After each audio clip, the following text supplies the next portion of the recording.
Welcome to Teaching Channel, and prepare to visit America's classrooms.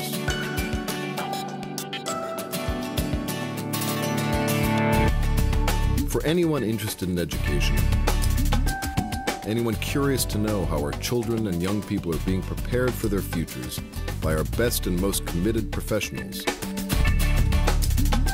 Teaching Channel is the place to be. First up, children from many backgrounds speaking many languages find a common voice in a Los Angeles elementary class.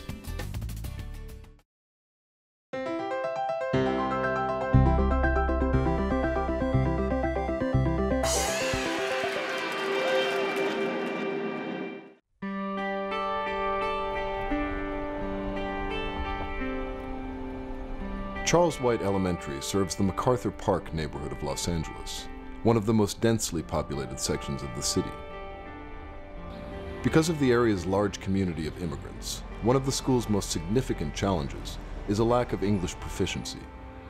80% of the student body are English learners, and many of the school's fifth graders are 2 or more years behind grade level in reading.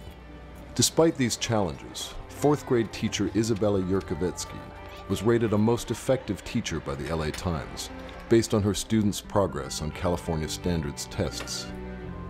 On average, her students gained 4 percentile points in math and 7 percentile points in English, compared with other students at their grade level. Yurkovetsky refuses to accept the low level of performance that the system often expects from students of similar backgrounds.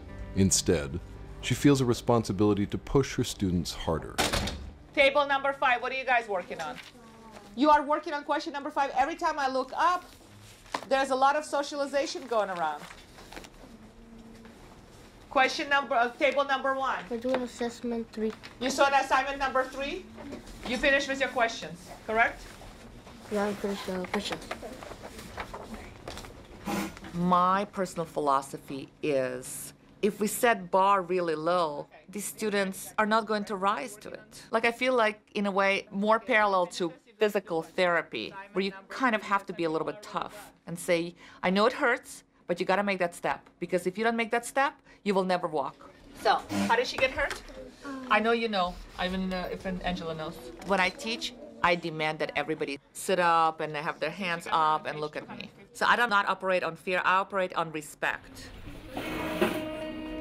Let's come in, put our backpack, get busy with daily bars. I try to create a community. I just try to recognize every student and have them have a job, have a part, have a responsibility. And Manuel is going to lead us to Mr. Crowder's Shake 10. 10, 9, 6, 7, 6, 5, 4, 3, 2, 1. 10, 9, 8, 7, 6, 5. So they have ownership. This is their classroom. And might look a little crooked, not perfect, but they made it. And so they take pride. And hands and eyes. Okay. Let's go over the rules. Lift your right hand. Lift your left hand. They're both working, and we have the rules over there. Okay, what is our rule number 2? Okay, let's do it. Raise your hand.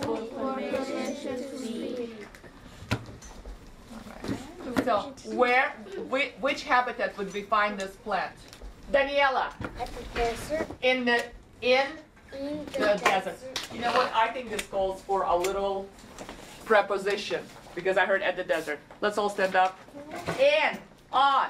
In, on. In rooms, spaces and lines. In rooms, spaces and lines. We stayed on Maui. We stayed on Maui. They work in that room. They work in that room. Those pictures on the wall. Those pictures on the wall. In, on. In, on. In, on. Most of my students are English language learners, and in their first language, they don't have a rich vocabulary. My students just say, give me that thing, give me that thing. So in class, a lot of times I try to find names for everything. At first I thought it was because they don't know the English word for it. But first, let's go over some vocabulary. But then I overhear them speak in Spanish, and they call it a thing in Spanish as well. Dropper. What word do you see inside the dropper? What word do you see that you know? Emily. Drop. We see drop. Okay, what is this? What kind of spoon? Remember I told you? Tablespoon. No, it's a Spoon. teaspoon.